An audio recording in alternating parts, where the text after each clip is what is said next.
this week's episode, DC sets its future. Moviegoers hear a knock at the cabin, and D&D reverses its course. All that and more as we once again reach our next stop, the PCC Multiverse. And we're back with another episode of the PCC Multiverse. This is Gerald Glassford from Pop Culture Cosmos, Game Source, Inside Sports Fantasy Football, and the Lakers Fast Break. We truly appreciate everyone out there listening to all of our great shows. And if you can, please give us that magical 5-star review wherever you get your podcasts. Plus, if you can like, share, subscribe, follow, or do whatever it is that you can to support us right here at the Pop Culture Cosmos, Game Source, Inside Sports Fantasy Football, where we will be covering the Super Bowl on our next episode there, the Lakers Fast Break, and we've had many episodes that we've done this week and looking forward to doing a few more before the week is out. So check out the latest news and information on the NBA and the Los Angeles Lakers at the Lakers Fast Break. Vampires and Vitae, the best tabletop RPG action can be found associated with the Pop Culture Cosmos, and it starts with Vampires and Vitae also as well.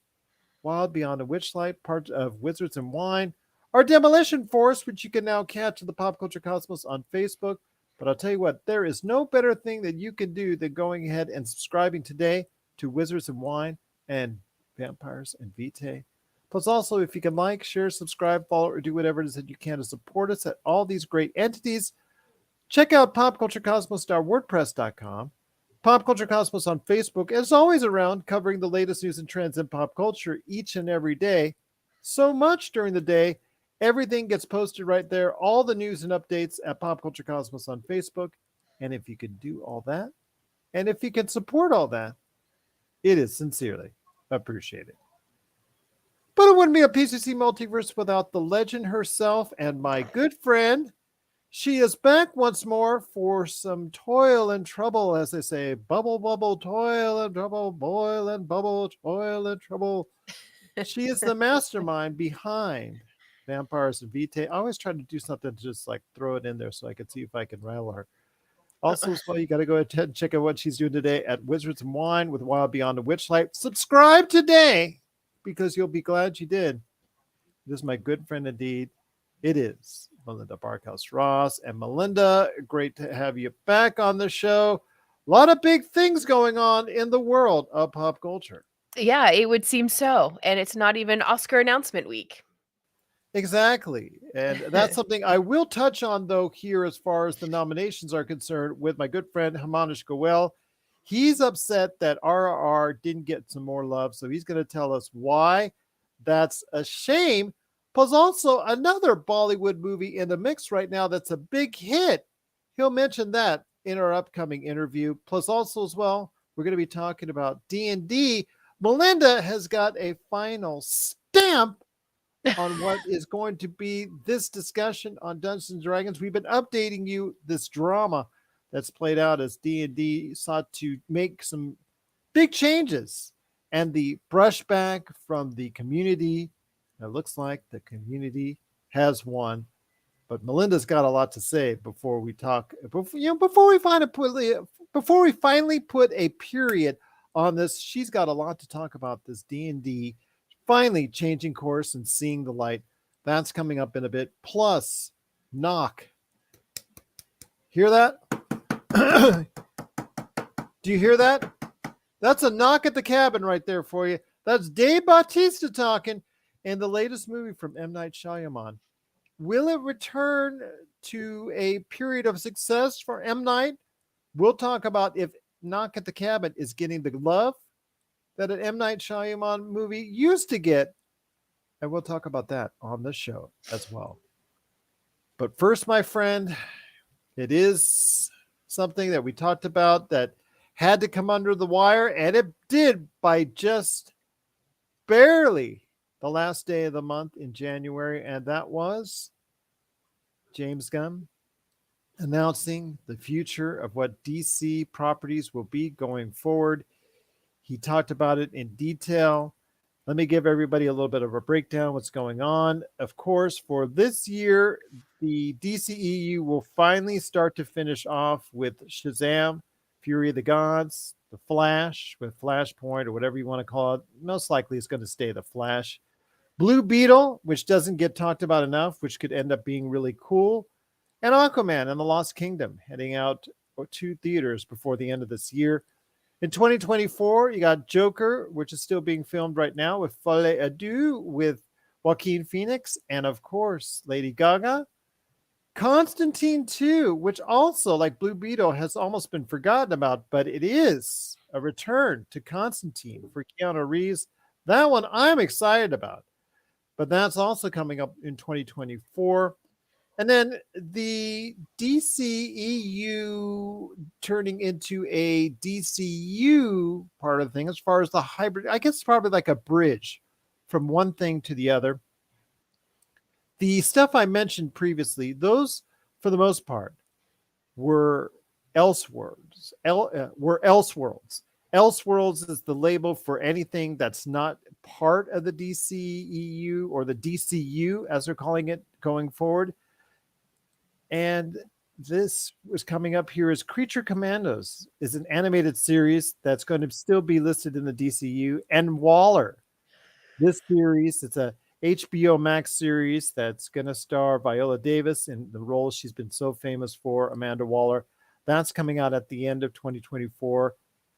In 2025, we finally start seeing what James Gunn's imagining of the DCU, what will be is at first off Superman Legacy minus Henry Cavill.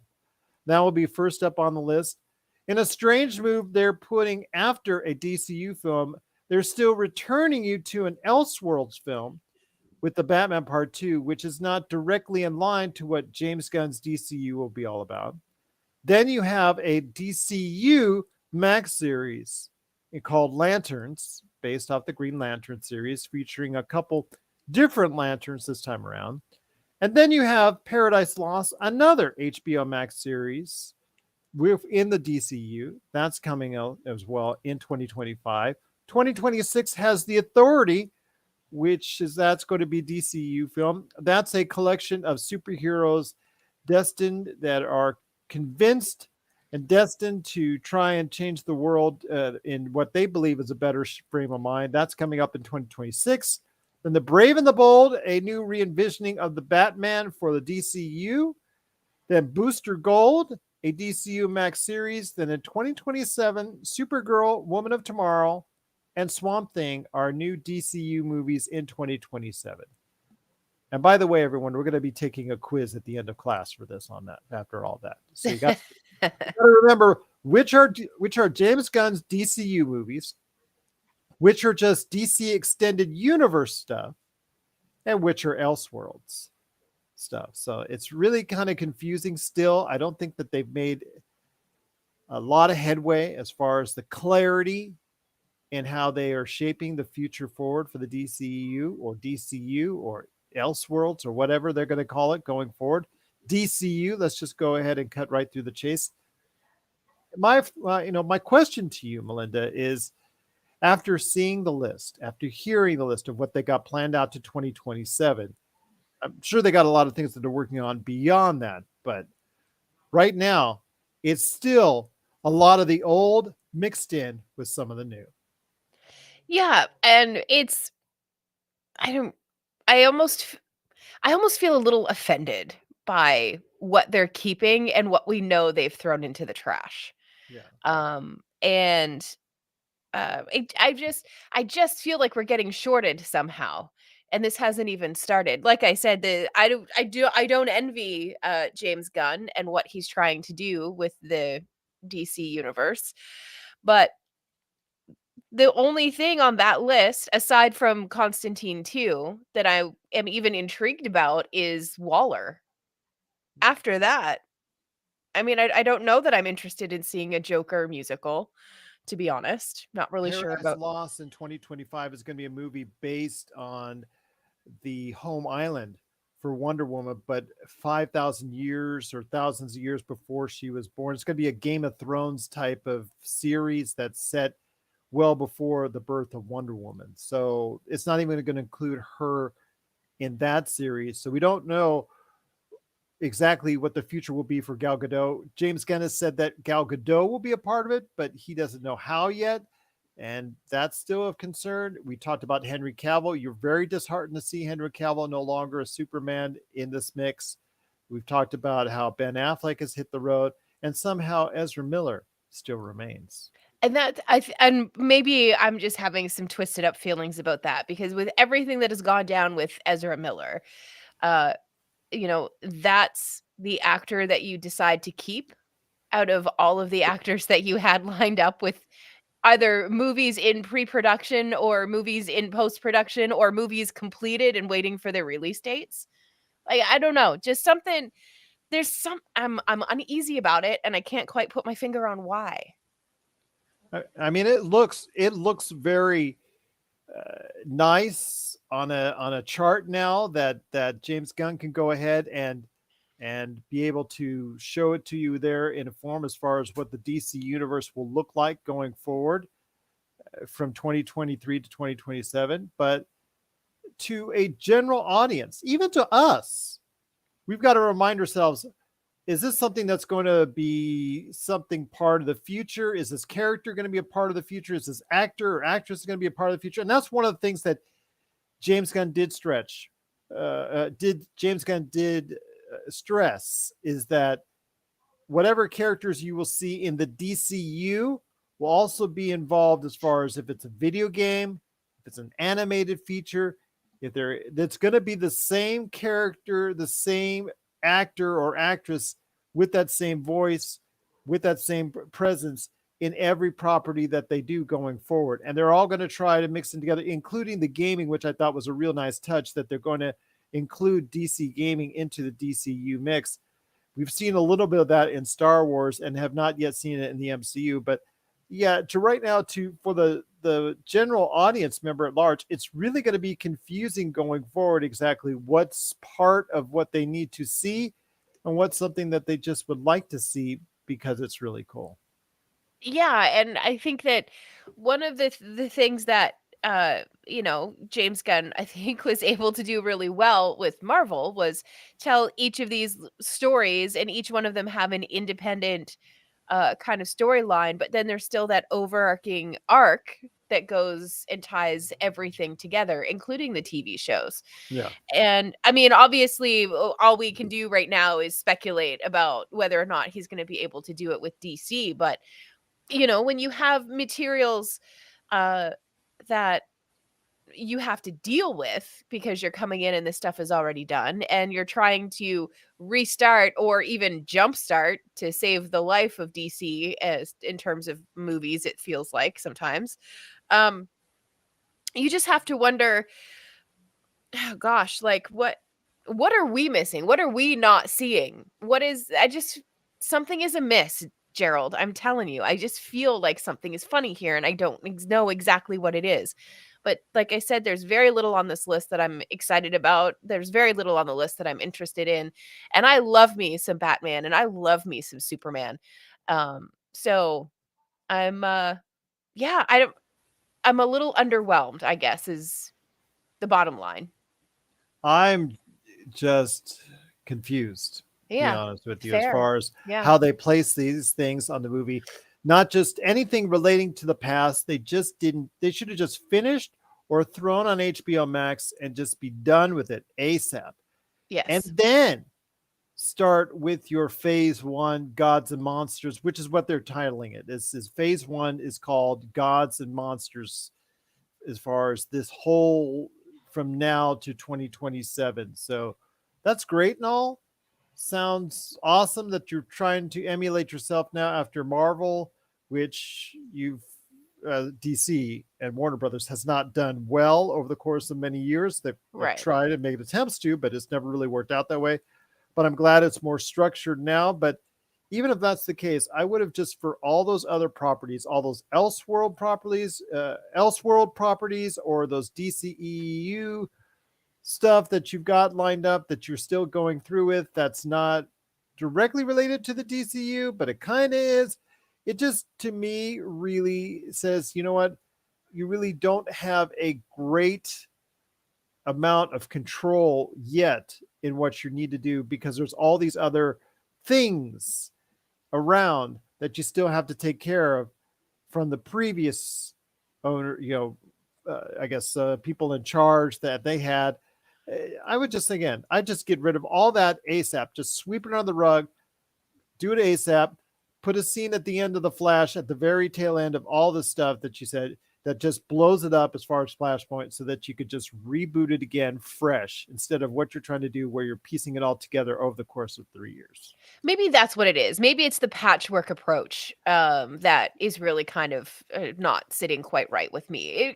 They could have finished all of these projects and it said, all of this, the new DCU is going to go into effect with the movies we start to release in 2025.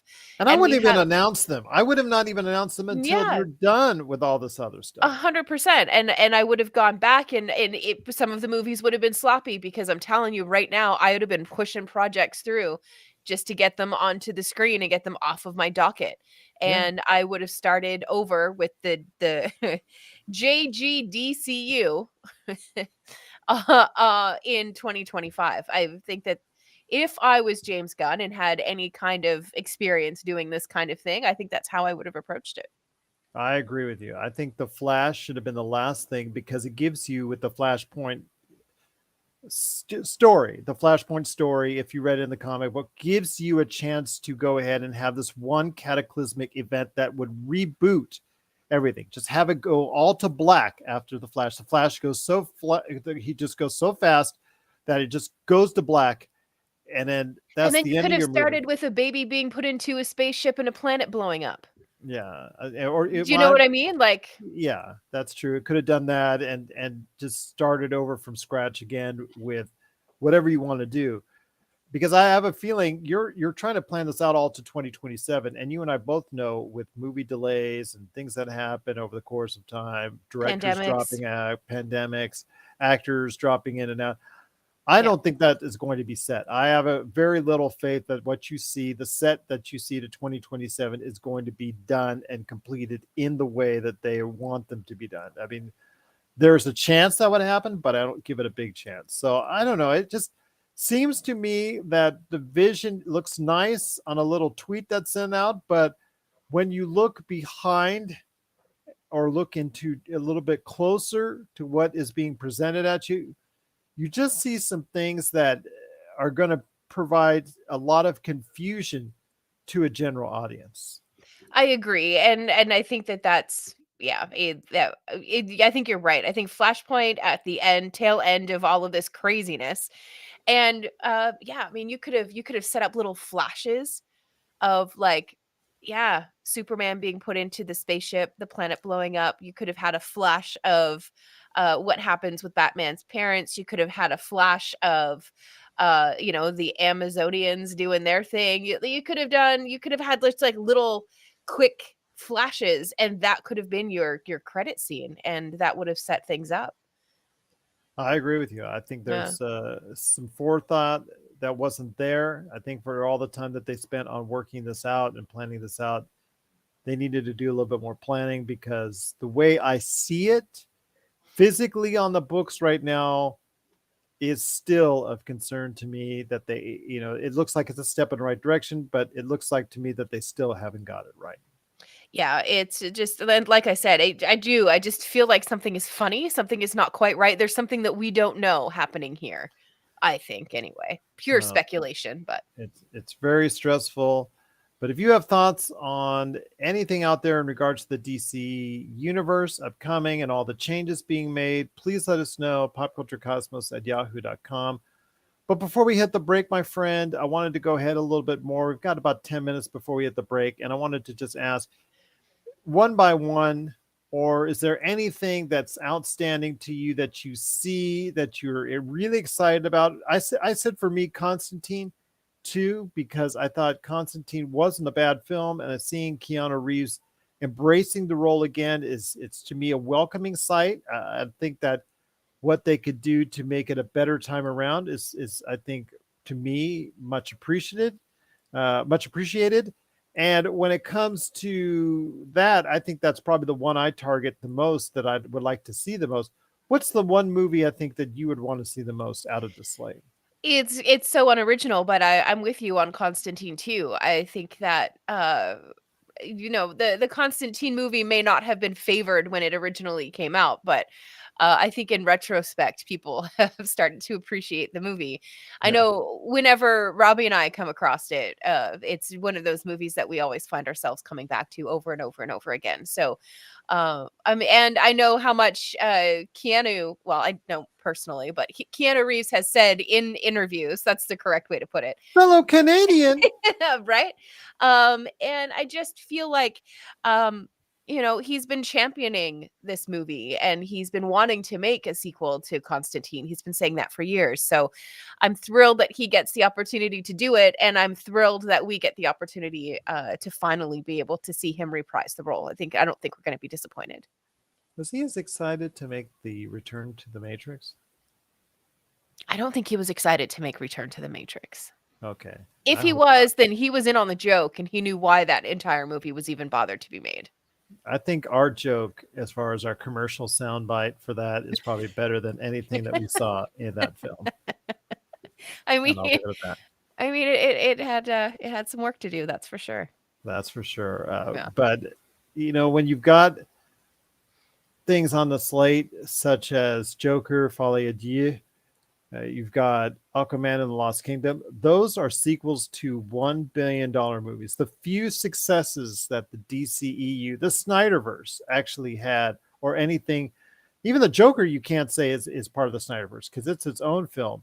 So I don't know. It just seems to me, what they're associating as a DC extended universe film or project, as opposed to Elseworlds, which is something that they're also associating. It's like three different groups, which is very confusing.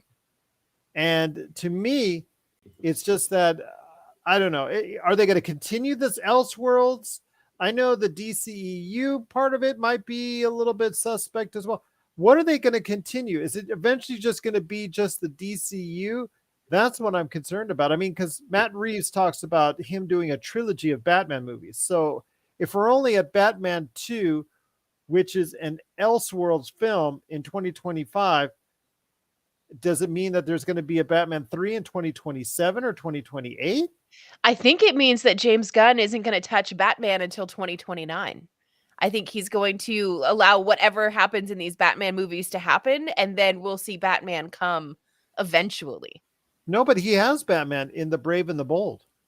Yeah, I don't know. It is going to be confusing. It's going to be not a whole lot of fun, and it's going to be a struggle for DC fans to remain DC fans, I think. At I least when it agree. comes to, the big screen and the small screen. Not so much the comics. That's always been great, but yeah, I don't know. I'm very puzzled. I'm very confused. You and I both, and I know if we're the pop culture experts, what happens when you've just got the general audience out there trying to figure this all out? They don't even have time for all this figuring out, and they don't really care. Is it just a good movie or is it a bad movie? Right. The thing is, the MCU, what the MCU does well, whether it's a good project or a bad project, is that they all tie in with each other so that at some point in time in your life, you probably are best suited to go ahead and check it out so you understand the overarching story and how it connects with these characters before it comes to a culmination or a head point like we saw with Infinity War and Avengers Endgame. Yeah. With DC, I don't see that's right now. Even looking at this landscape, I don't know how this all ties in together and if it's going to tie in together very well. I guess maybe what I need to hear is who they're going to get to play Superman and who they're going to get to play Batman. Once the 3 movies with the sparkly vampire are all done. Sorry, I blanked on his name. Robert Pattinson. I'm Yeah, sorry. I blanked on his name. that's okay. Sorry. My good friend in Australia, Ben Arnault, who is admittedly loves pop culture but is also bad at names. Yeah. That's what he calls them: sparkly, brooding. Yeah. Yeah. Yeah. Twilight. Yeah, Whoops. yeah. I'm sure he's heard it before, so no worries. But I just want to know that one last thing we can talk about before we hit the break, and that is when it comes to the DCU, what do you want out of it? What do you want to see happen, or what do you want to see change that will give you better thoughts on what the DCU will be going forward? Well, I guess you got to look at what DC does well in the comics. And to me, and this may end up being a hot take, and I don't intend it to be, but and I'm not an avid comic book reader. I am a passive comic book reader. I pick up, a few books out of a series here and there. So, but from what I have read and understand of DC comic books, they do like a darker tone Mhm. than, let's say, Guardians of the Galaxy. So I hope we don't try to force more humor into like Batman and Superman and Wonder Woman, other than those moments where you have that like dark humor, I guess, that can creep into those movies.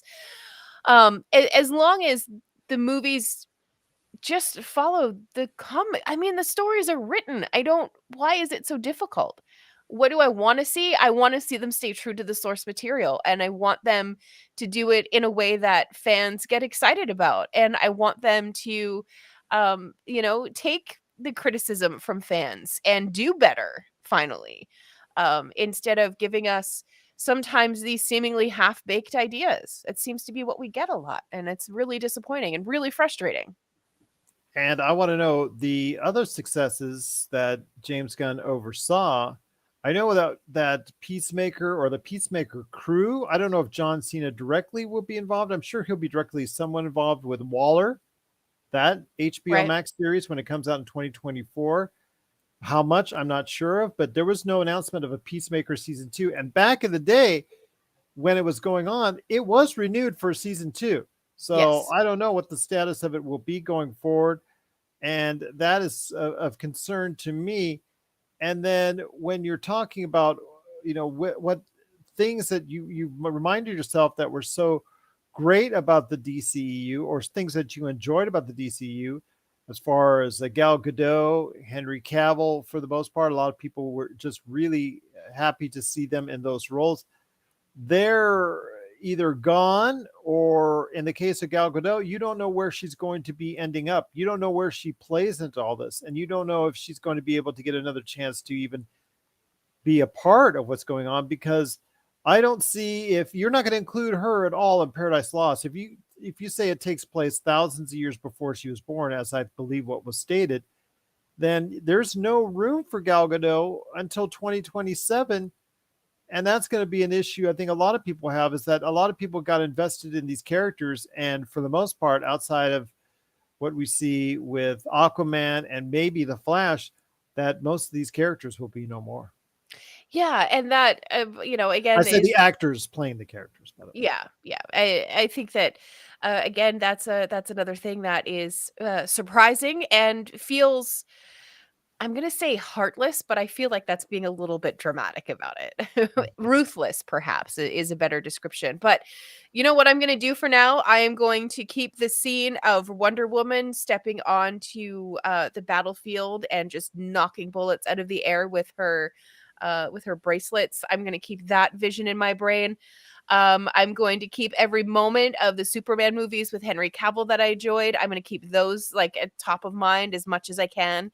And I'm going to do what I always try to get people to do when they announce these big movie changes, and that is to just give it a chance. We don't even know who's going to be playing in these roles right now. And maybe James Gunn is going to come up with a better answer. What about even the Suicide Squad, which was a great critical hit for him? What's the future for them? Yeah, there's a lot of really wide open questions right now, and it's possible now that once he starts working on phase one, which you said is called Gods and Monsters, maybe Yes. once we get past that, then we'll start to see a little bit more of Suicide Squad and things like that. It's possible that we need to go through this first phase to really sit down and have a good look at some of these villains, and then see them pulled together again in a Suicide Squad kind of movie. I don't know. I'm spitballing. I'm just throwing ideas out there, trying to figure out where he could possibly be going with this. I don't blame you a bit.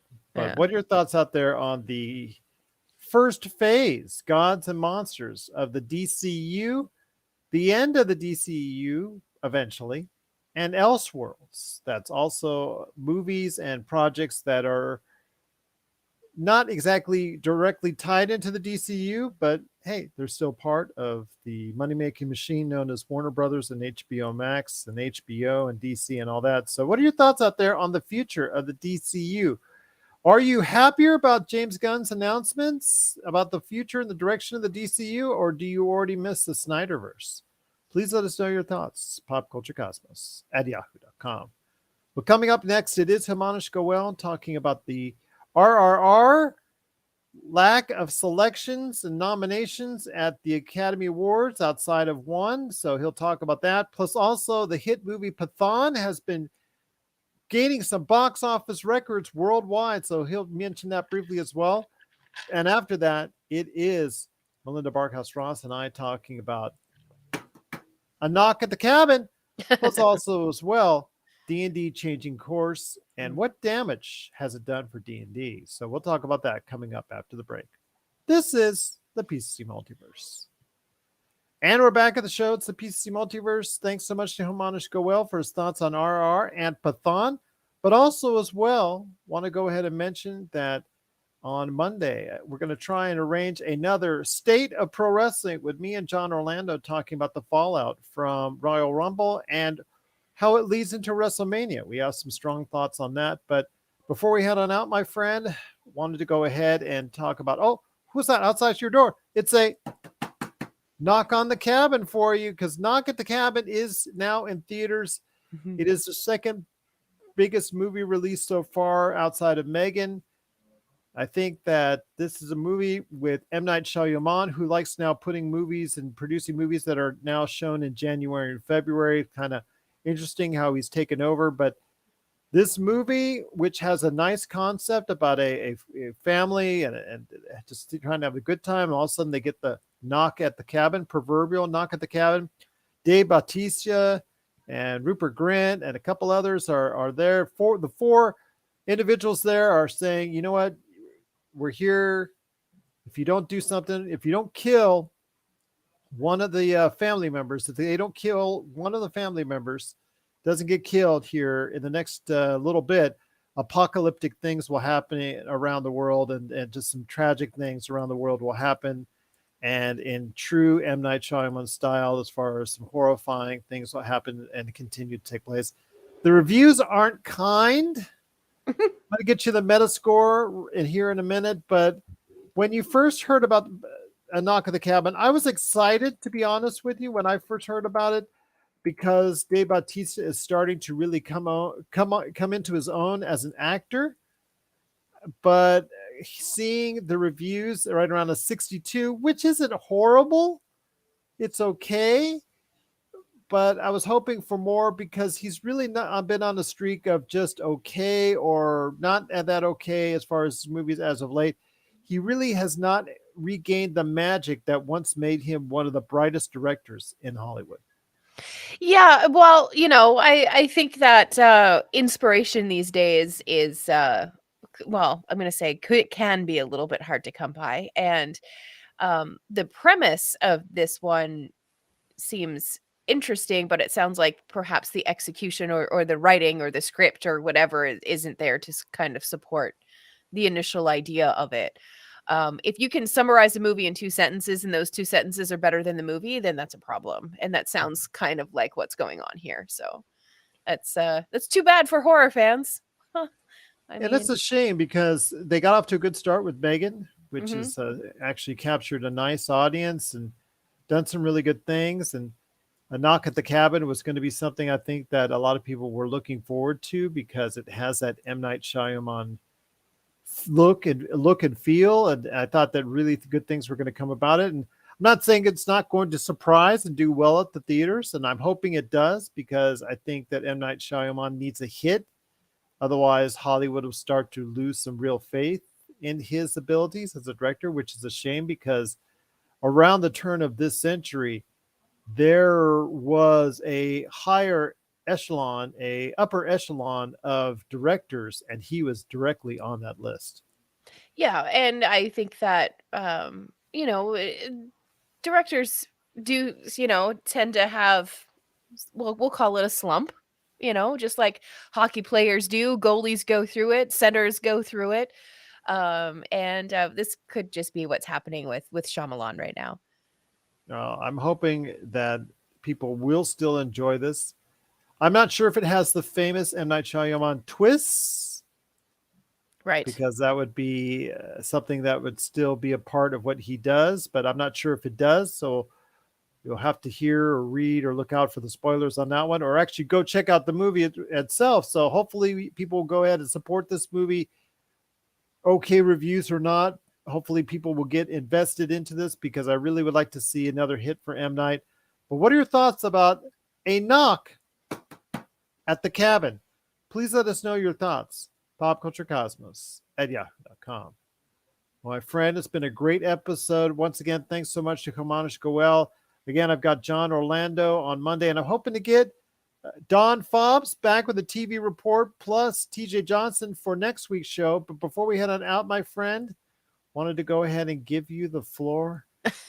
Dungeons and Dragons, aka Wizards of the Coast, and Hasbro, which owns the rights to Dungeons and Dragons, they brought out, or actually got leaked, that there's going to be some controversial changes in the fundamental way that they go ahead and support their community, especially from a third party standpoint. And there was such a blowback and cancellations and people enraged and upset, and how many people that this was going to affect as far as their decision making, as far as how financially viable it was for them, and how financially unviable it was for everybody else. They finally, after getting raked over the coals and browbeat for about 3 weeks, I think, took about 3 weeks. Yeah, so it was 2 or 3 weeks. Yeah, after our show aired and dropped, of course, because this always happens after you and I drop a show. They finally announced on the Friday news dump last week that they are changing course and are reverting it back to square one, to where everybody is happy with it. So, A, are you happy? Which I'm pretty sure you are. And B, what are the long-term lasting effects from something like this because of how negatively they were perceived? Yeah. Okay. So there's a few things happening here. So they were supposed to have this survey in place until like the 17th of February. And they had such an overwhelming response to it. And it was crystal clear through the feedback that they have, which was right around 20,000 or so responses to the survey that they had done on D&D Beyond, asking about the OGL licensing and all of that stuff, and what they felt, or what, the fans or hobbyists, I suppose, felt that they liked about it, what they didn't like about it, all of that kind of stuff. And it didn't take them until that point to just go ahead and make a decision. So they were like, okay, we're going to pull the plug on everything. You're right. We are sorry. OGL 1A. Our bad. Yeah. OGL 1A is going to stay in place. That's not going to change. In fact, what we're going to do is we're going to release even more D&D content, and we're going to put it under a Creative Commons license so you can use it too. Here you go. Isn't this great? I don't Make think good. Yeah, it's not. It's not good enough. This happened in so this happened. I've learned a lot in the last 3 weeks about the last time all of this went down, and they tried not something like this, but something came up in the 90s. That was Bad News Bears for Wizards of the Coast, and whatever it was that they were attempting to change. And the community was like, well, we can go play a different game now. And that's when you saw games like Vampire the Masquerade, Werewolf, not the Apocalypse, but the Werewolf games, all of that kind of stuff really become a little bit more mainstream when it came to Pathfinder. when it came to your tabletop games. So there was a broken trust at that point with the D&D community, between D&D players and Wizards of the Coast. So I think that that's what's happening again, because Pathfinder and sorry, I can't remember the parent company for Pathfinder, so I'm just going to refer to them as Pathfinder, but there's a larger company behind them. I want to say Piazzo, but I don't think that that's right. Anyway, so Pathfinder and Cobalt Press, they've already sold in 2 weeks more copies, hard copies of their players handbooks and their dungeon master guides than they would normally sell in 6 months. They're completely sold out, so they're like a mad It rush. is Paizo. Piezo. Uh, Yes. so they've had a mad rush to get to the printer to get a bunch of new books ordered so they can resupply gaming shops and to get things like back on Amazon, for example, and other online shops that you would use to Free get League your gaming Publishing, I stuff. would imagine some, we've been such a great friend to them, and vice versa. They've been so great to us. They've had, I'm sure, a pretty big bump up as well since they announced that they were as far as sourcing out their open gaming license. Right, and that was, like, an immediate action that you saw from a lot of the third-party creators for Dungeons& and Dragons when all of this controversy was going on. They were like, "Listen, we've slashed the prices of all of our content. Here it is in one giant bundle. You're gonna get 52 books. Just to here, have this and go and play a game. By the way, our open source licensing is fantastic, and you're going to love it, and you can create things for years, and we don't care. We're never gonna try to backdoor you and try to steal your content and make money off of it. We're never going to do that to you." So these third party publishers and third party creators and stuff really took advantage and seized the opportunity to get a lot of attention from the D&D core fan base. So I think that the the uneasy trust that D&D players have had with Wizards of the Coast is shattered again. I don't know what or how they're going to fix it. I don't know what they're going to do. I'm going to keep watching it very, very closely because, I mean, now I have Pathfinder stuff. I have Cobalt Press stuff. I've started to work on a homebrew campaign based on Barrett's Privateers. I don't know if you're familiar with the sea shanty from Stan Rogers. Like, so, there's a lot of people who are, checking out a lot of different lanes right now. And it's all because Hasbro and Wizards of the Coast decided that it was time to implement some rules that had been in place for a very, very long time and really had become part of the fabric of the D&D community. Nobody was mad about Hasbro or Wizards of the Coast wanting to make more money. Nobody has a problem with that because they make more money. Chances are that means we're going to get more content. It's the way that they went about it. What they should be doing is they should be looking at why Cobalt Press is so successful, why the people behind Pathfinder are so successful. What are they releasing? What are they doing that's interesting? Why haven't they expanded on their heritage list on D&D Beyond? Why haven't they expanded on the backgrounds that you can play? Why haven't they done things like that consistently? Releasing a second player's handbook with more of those options would be great. I know they were trying to do some of that with once Tasha's Cauldron of Everything came out. They were trying to adjust and play with some rules and stuff like that, and it was really kind of the catalyst for this D&D 1 or 1 D&D that they're getting ready to launch here in the next couple of years. But it's a bad taste in a lot of people's mouths, and it's going to take a long time I think, for the ship to get righted again. I'm sticking to it. I'm not going to be playing official Wizards of the Coast stuff for a long time. When October comes and it's time to renew D&D Beyond, I don't know that I'm going to. I'm just going to be watching over the next couple of months, listening and seeing what they're doing and what they're saying and how they're saying it and who they're saying it to is going to be, I think, an important piece to this puzzle moving forward as well. And what's so sad is that during the process of all this, we've seen new trailers for the Dungeons and Dragons movie, which I still think will be adversely affected as far as the success of that movie, which is sad because Yeah. it looks like it's a pretty fun film.